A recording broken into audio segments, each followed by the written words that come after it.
What's up, y'all? You know, a lot of people was asking me, why you call your CD Black McGyver? And the reason being is, man, when I first started this thing, man, I didn't have anything.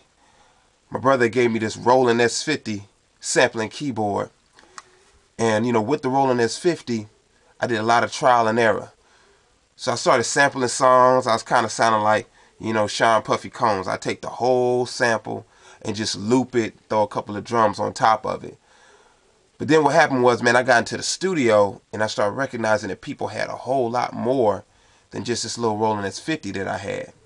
So what I did was paid on time. Took me forever to pay it off, but I got an MPC. And then when I got the MPC, there was some cats that I knew that was using the MPC, so I was trying to go to them so they could show me how to use it.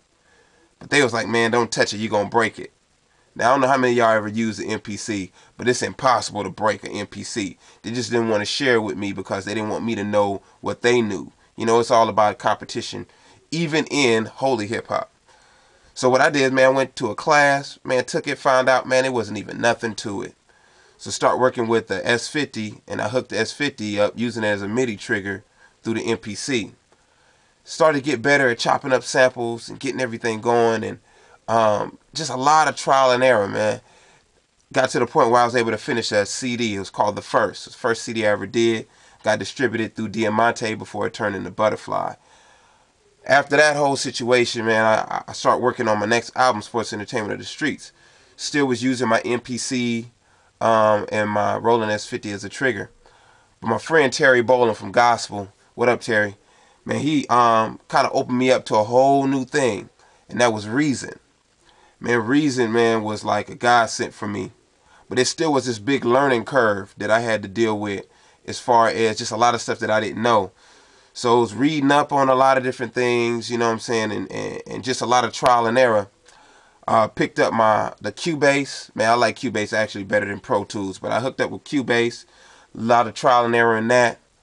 But just started recording, man, and just started learning. If you were to listen to The First, Sports Entertainment of the Streets, and Black McGyver, you'll see the slow progression of somebody that, you know, just gotten better with the beats, gotten better with the rhymes, gotten better with the overall production. Went to an engineering school, picked up a lot of, you know, the tricks of the trade there. And man, you know, God's just been a blessing. It's got me to the point now where I can put together my own projects, do my own production, put out my own music, so that, you know, people don't have to wait, you know, 2 or 3 years for me to come out with another album. Because I realized in order to combat against the world and all the negativity that's in the music, that I had to not release an album every 5 years or every 2 years or every 3 years. Because I was noticing some cats that was, you know, enjoying the music, they would come up to the table and be like, man, you got the same CD?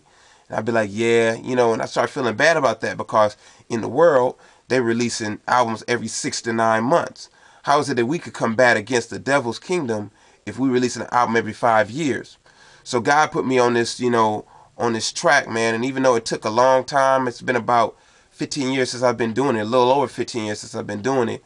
I think out of that 15, 16 years, I probably spent 7 just grinding and trying to figure out how, you know, to really provide people with the best music in this holy hip hop. So, you know, I said all that to say that's the reason why I did Black McGyver. You know, you lock Black McGyver in a closet like this with a shoestring and a paper clip and a toothpick. He come driving out in the car, but he did the most with what he had.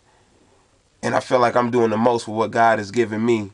And, you know, you give me lemons, I'll make lemonade. You know what I'm saying? So, you know, hope you enjoy the album Sports Entertainment of the Streets. I hope you enjoy the album The First. And I hope you will enjoy Black McGyver. Check out some of the music on MySpace/Epic the Artifact. You can come check out some of the music. You can come, you know, just keep coming to Epicenter TV. I'm going to keep doing installments. Let y'all check out some of the music. If you've never heard of me before, my name's Epic. God bless y'all. Yeah.